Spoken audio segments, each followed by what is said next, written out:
अब हम प्रसंग आप बताना चाहते हैं कि जैसे हमने कौन से परमात्मा की भक्ति करनी है, हम उसी विषय पर आते हैं। जैसे ब्रह्मा विष्णु महेश, ब्रह्मा जी की भक्ति तो हमें करने का आदेश नहीं था कि इसकी तो करनी नहीं चाहिए, और विष्णु जी और शिव जी की हम भक्ति करते थे। उसके साथ साथ हनुमान जी, बाबा श्याम जी और देवी देवता, गांव का बाबा, तीर्थ व्रत, ये सभी करते रहे। तो ये हमें यही बताया गया था कि इनकी साधना ही करने से लाभ होगा। तो जब तक हमें ज्ञान नहीं था तो हम इनको पूजा करते थे, और अब इनके इतिहास में जो लिखा है वो हमें सदग्रंथों से जानकारी होगी। अब देखिएगा श्रीमद् देवी भागवत, श्रीमद् देवी भागवत, संपादक हनुमान प्रसाद पोदार, चिमनलाल गोस्वामी, और गीता प्रेस गोरखपुर से प्रकाशित है। गीता प्रेस गोरखपुर से प्रकाशित है। ये आप देख रहे हैं, फैक्स और फोन नंबर है। इसके 123 पृष्ठ पर इनकी जीवनी लिखी है, ब्रह्मा विष्णु महेश की महिमा लिखी है, क्या स्थिति है इनकी। ये 3रा स्कंद है। भगवान विष्णु अपनी माता दुर्गा की स्तुति करते हुए कह रहे हैं, तुम शुद्ध स्वरूपा हो, ये सारा संसार तुम्हीं से उद्भासित हो रहा है। मैं ब्रह्मा और शंकर, हम सभी तुम्हारी कृपा से विद्यमान हैं। हमारा आविर्भाव, आविर्भाव माने जन्म, और तिरोभाव माने मृत्यु हुआ करता है। हमारा आविर्भाव, जन्म, तिरोभाव, मृत्यु, जन्म मृत्यु हुआ करता है। केवल तुम ही नित्य हो, जगत जननी हो, प्रकृति और सनातनी देवी हो। ये भी ध्यान रखना कि दुर्गा को प्रकृति भी कहते हैं। फिर भगवान शंकर बोले, देवी यदि महाभाग विष्णु तुम्ही से प्रकट हुए हैं तो उनके बाद उत्पन्न होने वाले ब्रह्मा भी तुम्हारे बालक हुए। फिर मैं तमोगुण लीला करने वाला शंकर क्या तुम्हारी संतान नहीं हुआ? अर्थात मुझे भी उत्पन्न करने वाली तुम ही हो शिवे। संपूर्ण संसार की सृष्टि करने में तुम बड़ी चतुर हो। इस संसार की सृष्टि, स्थिति और संहार में तुम्हारे गुण सदा समर्थ हैं। उन्हीं तीनों गुणों से उत्पन्न हम ब्रह्मा विष्णु एवं शंकर नियमानुसार कार्य में तत्पर रहते हैं। अपने आत्माओं, जो हम इनके बारे में ये सुना करते थे, ये अजरो अमर हैं, सर्वेश्वर हैं, ब्रह्मा विष्णु महेश, इनके कोई माता पिता नहीं हैं, ये था लोकवेद, यानी सुना सुनाया ज्ञान, दंत कथा। और अब हमने पढ़ा इनका जीवन चरित्र। इसमें लिखा है कि ये तीनों ये नासवान हैं, इनकी जन्म मृत्यु होती है, इनकी माता दुर्गा है। पिता कौन है वो और आगे वर्णन लिखा हुआ इसी के अंदर है, और शिव पुराण में तो बिल्कुल क्लियर कर रखा है, रुद्र संहिता में। वो काल रूपी ब्रह्म, यानी ये ज्योति निरंजन सरपुरुष, इनका पिता है। तो यहाँ स्वयं इसमें 5 कंसेप्ट क्लियर हो गए इन 10 पंक्तियों में। एक तो ये होगा कि ब्रह्मा विष्णु महेश नासवान हैं, दूसरा इनकी माता दुर्गा है, तीसरा प्रकृति दुर्गा को कहते हैं, चौथा ये हो गया कि रजगुण ब्रह्मा, सतगुण विष्णु, तमगुण शिव जी हैं, और 5वां ये हो गया कि ये केवल नियमित कार्य ही कर सकते हैं, किसी के संस्कार में परिवर्तन नहीं कर सकते।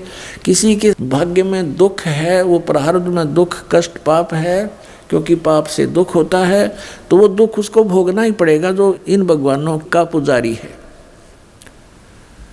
और ये स्वयं नासवान है, इनकी जन्म मृत्यु स्वयं होती है, तो इनके उपासक की भी जन्म मृत्यु होगी।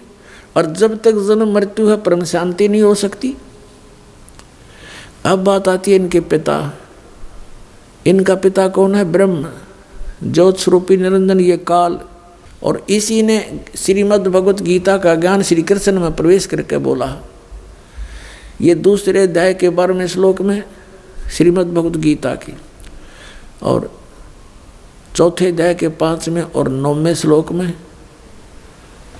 और 10वें अध्याय के दूसरे श्लोक में कहता है, अर्जुन तेरे और मेरे बहुत जन्म हो चुके, तू नहीं जानता, मैं जानता हूँ।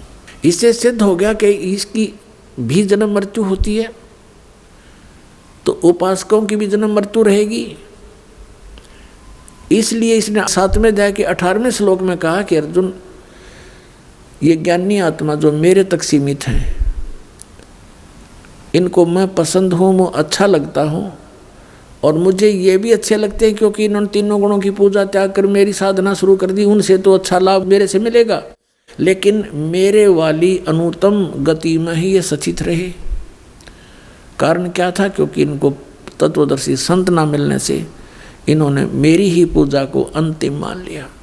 अपनी गति को भी 7वें अध्याय के 18वें श्लोक में गीता ज्ञानदाता ब्रह्म कहता है ये अनुत्तम है, घटिया है, व्यर्थ है, बैड है, वेरी बैड। इसलिए 18वें अध्याय के 62वें श्लोक में कहा कि अर्जुन, तू सर्वभाव से उस परमेश्वर की शरण में जा, उसकी कृपा से ही परम शांति को और सनातन परम धाम को प्राप्त होगा।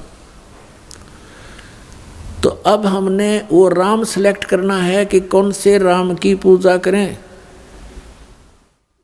जिससे हमें ये परम शांति प्राप्त हो। तो इससे सिद्ध हो गया कि जब तक जन्म मृत्यु है परम शांति नहीं, क्योंकि अपनी साधना को घटिया बताता है, कहता मेरी भी जन्म मृत्यु, तुम्हारी भी जन्म मृत्यु, तो वो तो अनुत्तम है, उससे परम शांति नहीं हो सकती। फिर बताया है 15वें अध्याय के 1 से लेकर 4 में, जैसा कि अभी आपको कंसेप्ट क्लियर हो गया कि रजगुण ब्रह्मा, सतगुण विष्णु, तमगुण शिव जी भी है। यहाँ बताया है कि उल्टा लटका संसार रूपी वृक्ष है और इसके ऊपर को जड़, नीचे को तीनों गुण रूपी शाखा है। गीता ज्ञानदाता कहता है कि मैं इसके विषय में यहाँ गीता में विचार काल में आपको कुछ नहीं बता पाऊंगा, क्योंकि इसका आदि और अंत यानी सृष्टि रचना से मैं परिचित नहीं हूँ, क्योंकि पूर्ण परमात्मा सत्य पुरुष ने जो सृष्टि रची और ये काल भी उसी ने रचा है। तो गीता अध्याय नंबर 10 के श्लोक नंबर 2 में गीता ज्ञानदाता ये ब्रह्म काल कह रहा है कि मेरी उत्पत्ति को न ये देवता जानते, ना सिद्ध पुरुष जानते और ना ये ऋषि जानते, क्योंकि ये मेरे से जन्मे हैं। तो पुण्यात्माओं, पिता की उत्पत्ति को संतान नहीं बता सकती, लेकिन दादाजी बता देते हैं। तो उस दादा ने, उस बाबा ने, सतपुरुष कबीर भगवान ने ये सब सृष्टि रचना बताई, उसमें इस काल की उत्पत्ति भी बताई है, ब्रह्म की उत्पत्ति भी बताई। तो प्रसंग चल रहा है कि कहता है कि यहाँ विचार काल में 15वें अध्याय के 1 से लेकर 4 श्लोक में स्पष्ट कर दिया है। इसका निष्कर्ष निकालते हैं कि मैं इससे परिचित नहीं हूँ, उसके लिए तत्वदर्शी संतों से जाकर पूछो, वही बताएंगे। तो फिर बताया जब तत्वदर्शी संत आपको मिल जावें, जब तत्वदर्शी संत आपको मिल जाएं, उसके पश्चात परमेश्वर के उस परम पद की खोज करनी चाहिए, जहाँ जाने के बाद साधक फिर लौटकर संसार में कभी नहीं आते, अर्थात वो पूर्ण मोक्ष प्राप्त करते हैं, परम शांति प्राप्त करते हैं। उसके लिए इसने ऑप्शन छोड़ दिया है 4थे अध्याय के 34वें श्लोक में कि उस तत्वदर्शी संत बताएंगे